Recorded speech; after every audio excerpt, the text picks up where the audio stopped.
Assalamualaikum. Halo anak-anak pintar. Jumpa kembali dengan Pak Warta di video pembelajaran secara online. Bagi kalian yang belum subscribe, jangan lupa tekan dulu tombol subscribe-nya ya. Dan bagi kalian yang menonton video ini, jangan lupa like, share, dan komen videonya ya. Terima kasih. Baiklah, untuk memulai pembelajaran kita kali ini, mari kita sejenak memanjatkan doa kehadirat Allah Subhanahu wa Ta'ala, Tuhan yang Maha Esa. Semoga kita mendapatkan ilmu yang bermanfaat. Amin ya Rabbal Alamin. Berdoa dipersilahkan.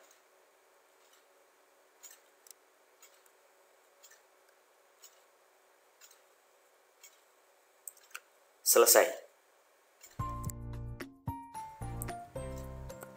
Anak-anak pintar, sebelumnya kita telah berlatih bagaimana melakukan wawancara. Sekarang kita akan belajar menulis laporan yang baik tentang hasil wawancara tersebut.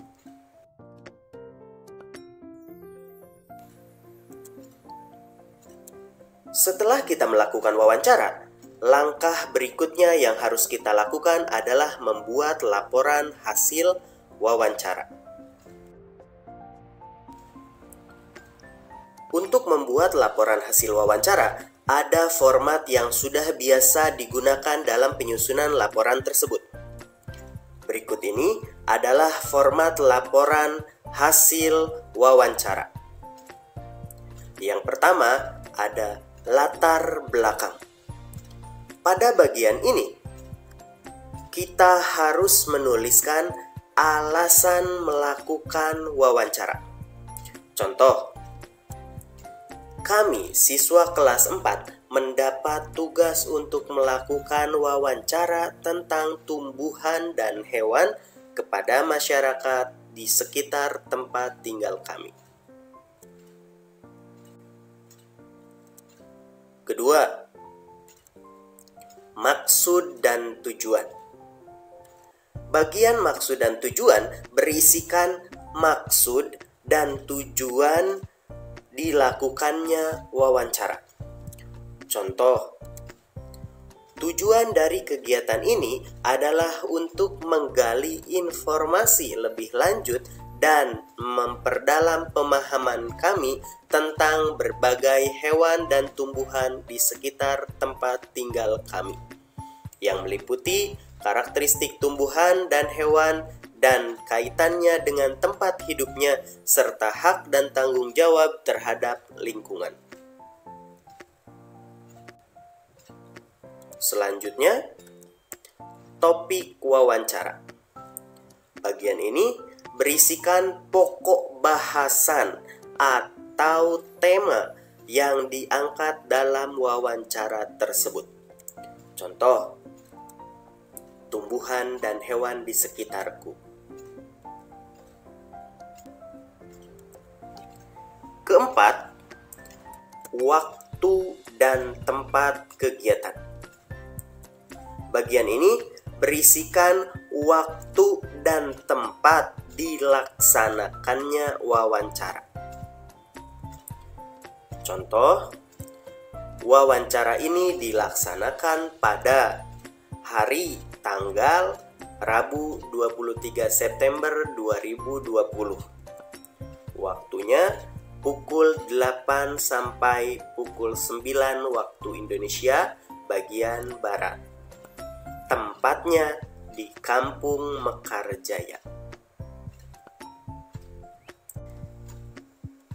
Berikutnya, bagian laporan hasil wawancara atau bagian isi laporan.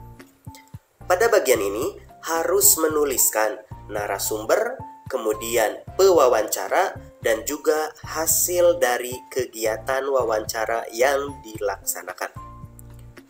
Contoh misalkan, Lani melakukan wawancara kepada Bapak Kurniawan mengenai hewan dan tumbuhan di sekitar kita. Maka di sini narasumbernya kita tulis Bapak Kurniawan, kemudian pewawancaranya tentu saja Lani. Sedangkan hasil wawancaranya, misalkan kita tulis, pada hari Rabu 23 September 2020 pukul 8 sampai dengan pukul 9 waktu Indonesia Barat, saya melakukan wawancara kepada Bapak Kurniawan tentang tumbuhan di sekitar tempat tinggalku. Terus tuliskan seluruh hasil yang didapat dari wawancara tersebut hingga selesai.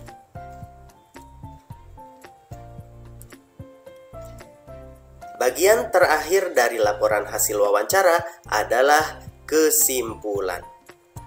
Pada bagian ini, tuliskan kesimpulan yang didapat dari hasil wawancara tersebut.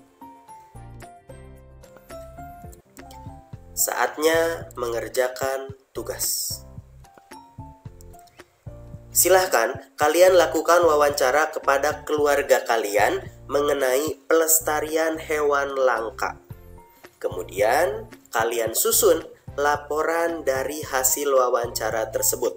Tentu saja dengan format yang sudah Pawarta sebutkan tadi. Selamat mengerjakan.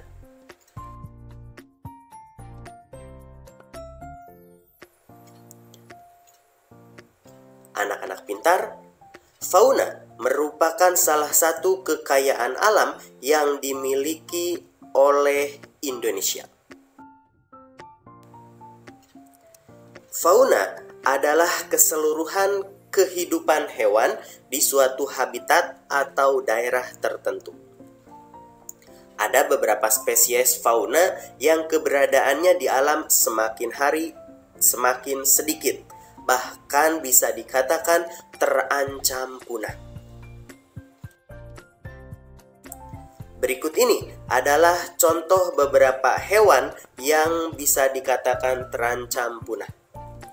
Yang pertama ada harimau Sumatera, kemudian orangutan, berikutnya badak Jawa, yang keempat komodo, yang kelima burung cendrawasih, selanjutnya anoa, kemudian merak, dan yang terakhir gajah Sumatera. Itulah tadi contoh beberapa hewan yang terancam punah. Mengapa sih hewan-hewan tersebut bisa hampir punah? Ada beberapa faktor yang menjadi penyebabnya. Berikut ini adalah beberapa faktor penyebab hewan menjadi punah. Yang pertama, perburuan hewan secara ilegal. Yang kedua, penebangan hutan secara besar-besaran sehingga habitatnya terganggu dan rusak. Selanjutnya, tingkat kelahiran hewan yang rendah. Itulah tadi beberapa faktor penyebab hewan punah. Jika kita perhatikan, 2 dari 3 faktor utama penyebab punahnya hewan di alam ternyata berasal dari manusia. Sebagai makhluk berakal dan paling mulia dibanding makhluk lainnya, sudah menjadi tugas kita untuk menjaga dan melestarikan alam, sehingga hewan-hewan tersebut bisa tetap ada dan tidak punah. Berikut ini adalah beberapa upaya yang bisa dilakukan untuk menjaga hewan langka supaya dia tidak punah. Yang pertama, melakukan penangkaran hewan langka. Dan yang kedua, kita bisa mendirikan tempat-tempat perlindungan hewan langka. Misalkan Suarka Marga Satwa, bisa juga dengan membangun cagar alam, membuat kebun binatang, dan bahkan bisa membuat taman nasional seperti yang dilakukan pemerintah Indonesia belakangan ini.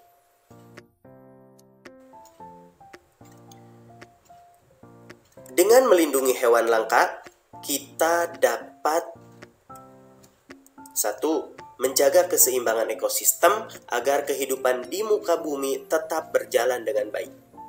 Yang kedua, melestarikan keanekaragaman hayati yang bermanfaat bagi ilmu pengetahuan dan masyarakat.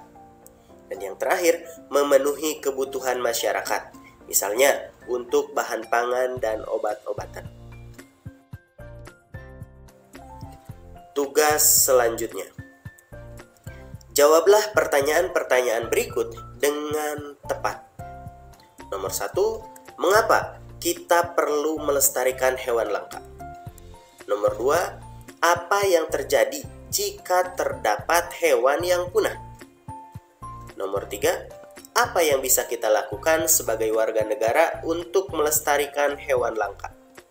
Dan yang keempat, apa yang terjadi jika kewajiban tersebut tidak dilaksanakan? Silahkan kalian kerjakan di buku tugas masing-masing. Selamat mengerjakan. Anak-anak pintar, demikianlah materi pembelajaran kita hari ini. Terima kasih atas segala perhatiannya. Akhir kata dari Pawarta, wassalamualaikum warahmatullahi wabarakatuh.